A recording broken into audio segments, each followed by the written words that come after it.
Satsankalpa.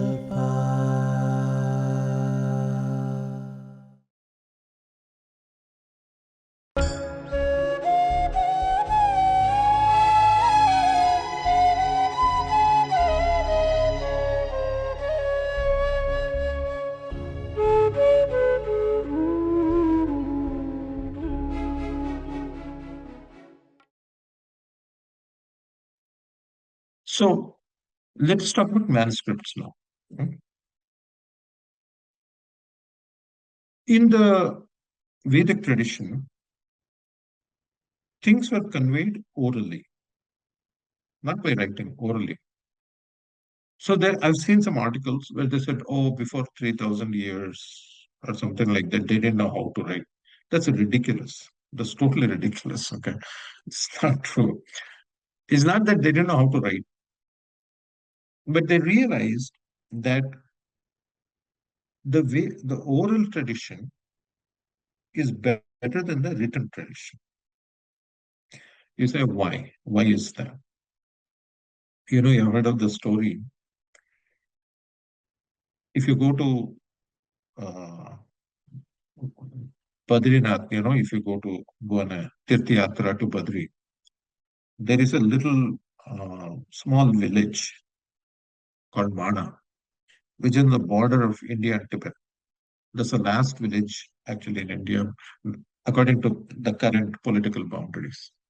So you go to Mana, there is a small cave they call Vyasa Gufa. And just about 20 feet from that, there's another cave called Ganesh Gufa. Some of you might have gone there. The local Sthala Purana, the local people say that, oh, Vedavyasa was sitting here and, you know, saying the Mahabharata, and Ganesha was sitting there and he was writing it down. And you know the story that when Mahabharata was composed, not written, but composed by Vedavyasa, nobody could write fast enough. It doesn't mean that you're sitting there rattling off some words, and so they say that only Ganesha could do that. So then you have to ask, who is Ganesha? We all do Bhadapada Chauthi, right? We do Ganesh Puja and all those things. During that time when you do Ganesh Puja, we say that he is Akasha Devata. Akasha, the space filled with energy. So the only one who could actually absorb that fast enough. So it was transmitted by Vedavyasa to that energy space. Nobody sat and wrote something unlike those pictures that we see in calendars, right? It was transmitted. So it's there. The original is there if you have the ability to hear it, right? But you and I may not have that ability.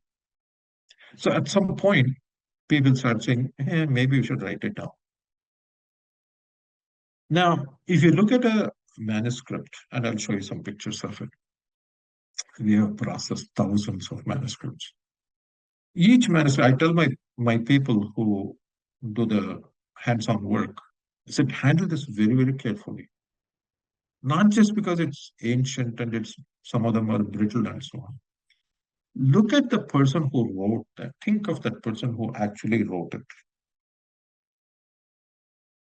Think of the tapasya he had to do for God knows how many lifetimes to be able to actually sit down and transfer whatever these thoughts were, whatever he saw, into actual manuscript. So that energy in his hand has been transferred to this manuscript. It's not just taking images and saving it. It's preserving that energy because that person might have done it 1,000 years ago. But that energy is present in that manuscript. His energy is present in that manuscript. So we need to show a lot of respect for every manuscript. And our good fortune is in Bharatadesha. There are, I don't know, lakhs and lakhs of these manuscripts. Can you imagine the rishis and munis? By the way, when I say rishi, people always think of Sapta rishis. And no, I'm talking about, we say that who is a rishi? Well, it's a person who actually, quote unquote, saw the meaning of a mantra. Like if you take Gayatri mantra, for example, if you have experienced that, if you have that anubhava of that mantra, we say that he had sakshatkara. It's sakshatkara of that mantra. The words are available on the internet. When we go through this Upanayana ceremony, we're taught in our lives, by our fathers, they tell us Vishwamitra Gayatri. But listening to that, repeating those words, not that it's useless, it has some value in that, of course, but the words are like a capsule. If you take medicine, the capsule, it doesn't matter how impressive looking it is only a container. And it's the medicine within that capsule that actually does the work. Similarly, when you get Upadesha, look at that word Upadesha. Upa means up, Desha means space, place. Right? That mantra Upadesha that we get from a guru will contain that energy that was developed by doing tapas for Janma Janmantara. Nothing happens in one life. It's a continuum.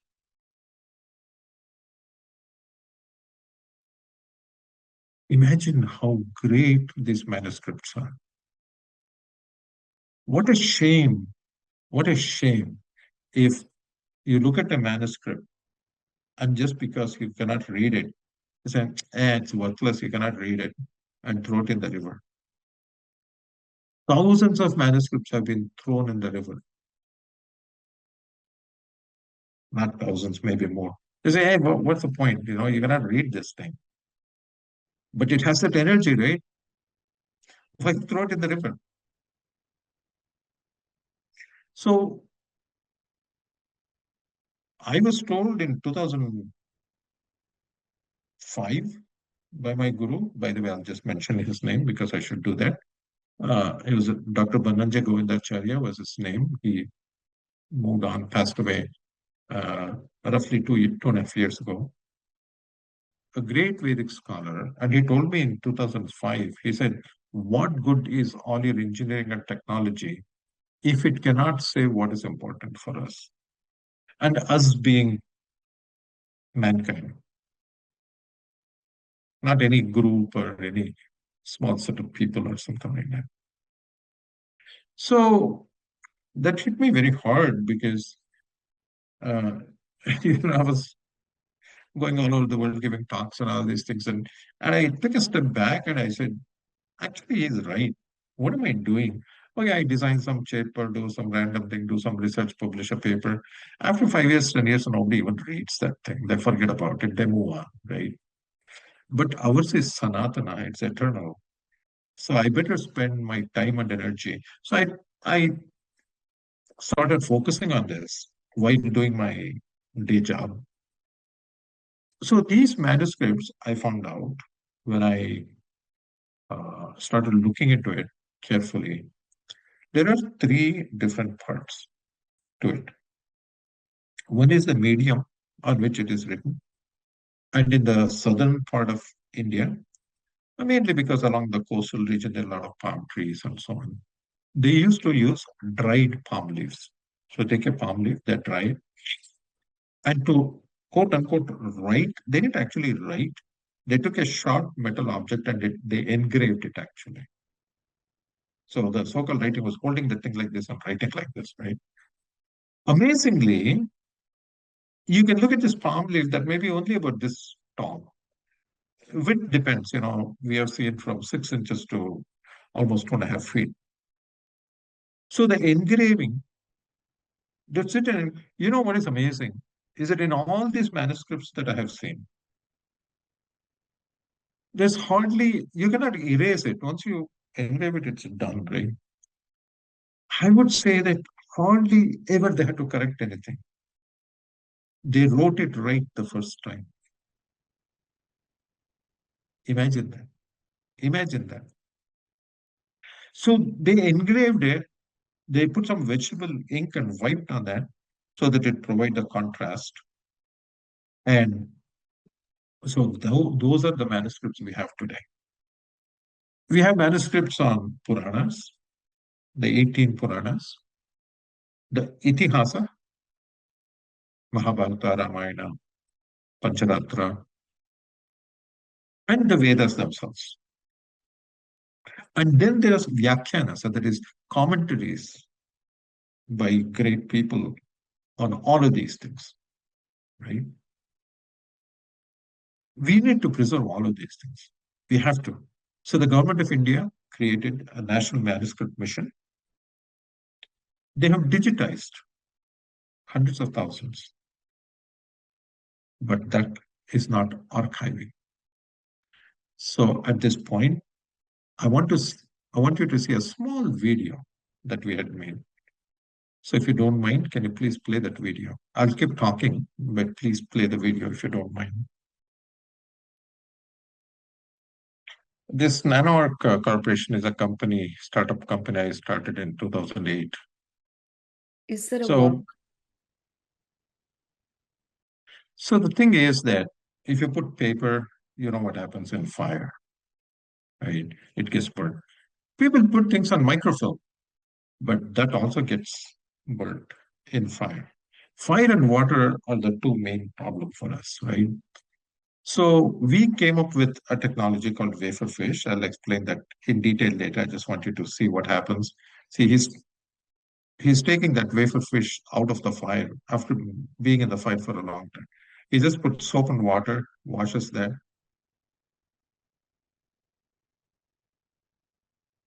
and look, it's totally fine. You can drop it, nothing happens.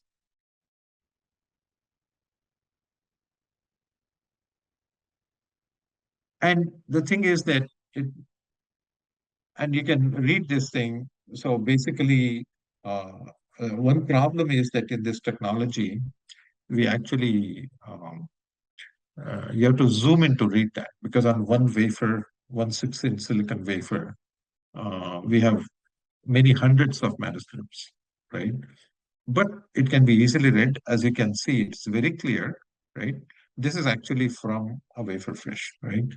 And of course, it meets a lot of standards and all that. That doesn't matter. It's okay. You can stop that video. And I would like for you, okay, let me see if I can share my presentation at this point.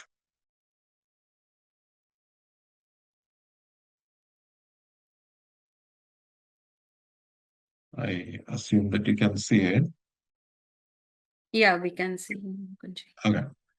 So let's see, where is the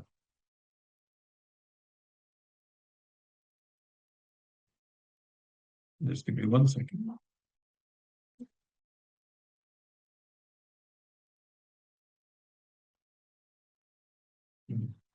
Okay. So to go back to some of these things I already said, so I'm not going to repeat this. But one thing I don't want to point out to you is that when you look at these manuscripts, right, and I'm talking only about the manuscripts now, one of the problems that we faced early on in our work was, remember, these things were written long time ago, not now, right? A long time ago. Samskrita or Sanskrit, as they say it in English, which is a wrong pronunciation. In Samskrita, there is no specific script, lipi. There is no specific script. It is written in many different scripts if you go to the northernmost, like Kashmir region, that area, if you go there, they used a script called Sharada script. Then there is certain places they use Nagari, which is the precursor to Devanagari. There's Nandanagari. Then there is, if you go to Nepal side, there's a script called Nevari script. Um, by the way, I know that your guru was from Andhra, I believe, if I'm not mistaken. Um, there is Telugu script, there are manuscripts in Telugu script, but not the Telugu script that you used to the old Telugu script. And if you come to our Udupi region, you see the old Tulu script and so on, right? So one of the things we are actually losing, you can save the manuscript, but there are very few people who can actually read the scripts. Right? So I went and I keep going to the central government and telling people all these things because people think that if they just take a manuscript and just digitize it, they've done some great thing. I tell you why that is not. No archiving person, no, you can go talk to anybody in this world who works in the field of archiving. Nobody accepts a digital copy as an archive of anything. Okay? You may say, why? Well, because you need computer software and all these things. And as you know, it keeps changing very quickly, right? So 500 years from now, what is the guarantee that you'll have the computer and the software to read those digital files? We cannot even read what was stored, some 30 years ago on a floppy disk. So what about 500 years from now? So digitization it is not archiving. You can use it as a medium and a tool to do something, but that is not archiving. Digitization is not archiving. If you take, this image that we are seeing on a laptop right now, do you know that if you store something in space, in Google Drive or something like, portions of the image are stored in different places. When you recall it, it's all assembled together. It's not even in one place. So that is not archiving at all, right? So I already told you about the typical manuscript, what it looks like. It's usually a couple of inches in height.